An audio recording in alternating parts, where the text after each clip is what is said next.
Pois Altri interesa vir a Galicia, xa que no 2017 o Estado portugués decreta unha moratoria hasta o 2030 que non se pode plantar máis eucalipto, claro.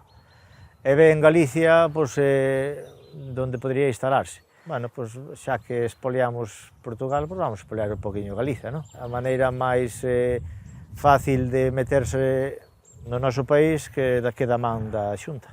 Chegan a un acordo no que deciden crear un proxecto xuntos. En principio, producir 200.000 toneladas de heliocel, as mobilizacións que hai na Mariña, co problema que tiñan con Alcoa, todo o inestable que estaba o mundo ali dos seus postos de traballo, decídese de que podía ser unha das ubicacións para este proxecto.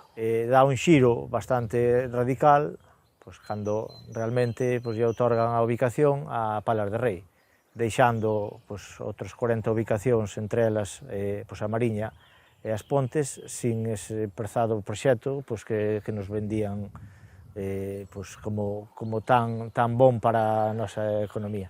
En decembro dese ano, a Xunta decreta proxecto industrial estratégico.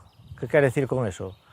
Que os trámites se acurtanse prazos, trámites nos enganan cas dimensións dese proxecto, e a finais de 2023, coa solicitude da captación da auga do río Ulla, descubrimos que todo eso que era unha economía circular de heliocel de 200.000 toneladas ao ano, descubres o pastel de que, nunca mellor dito, da pasta, de que vai crear 400.000 toneladas ao ano de pasta celulosa soluble.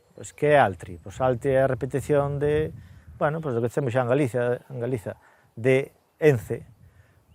A maior escala, eso vai ser 10 veces superior en extensión, vai ser 3 veces superior en produción, vai crear monocultivo de eucalipto, significa espolio, significa baixos prezos na madeira, significa ENCE.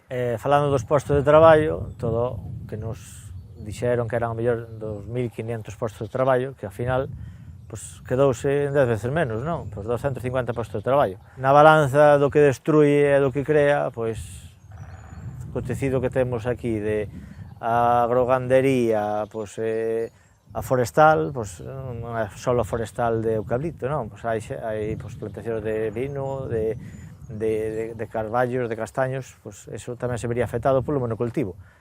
A parte de Camiño Santiago, temos denominación de origen de Arzúa Ulloa, temos a Ría de Arousa. Eses cartos que veñen destinados desde Europa, esos 200 e pico millóns de euros, que é mellor que investilos xa no tecido que hai productivo aquí na zona, en Galiza, e poder mellorar, crear postos de traballo con algo que xa funciona.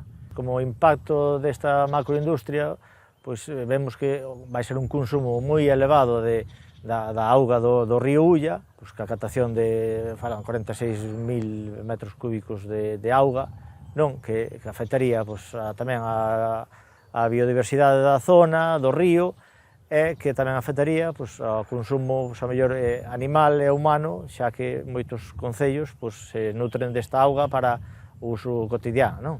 Así mesmo, industrial, vemos que é unha aberración tal consumo de auga que xa que no verán, ca seca, xa sufre un coro, sufre unha baixada tremenda de caudal, e con isto creemos que afectaría maiormente a biodiversidade e mesmamente a xente que vivimos á beira do Ulla. Dende o BNG defendemos a dinamización socioeconómica destas zonas, a zona da terra de Melide, da Ulloa, da terra de Arzúa e, como non, tamén da terra do Deza. Tamén defendemos un novo modelo estratégico para o noso monte, crear cadeas de valor engadido no sector madeireiro e forestal.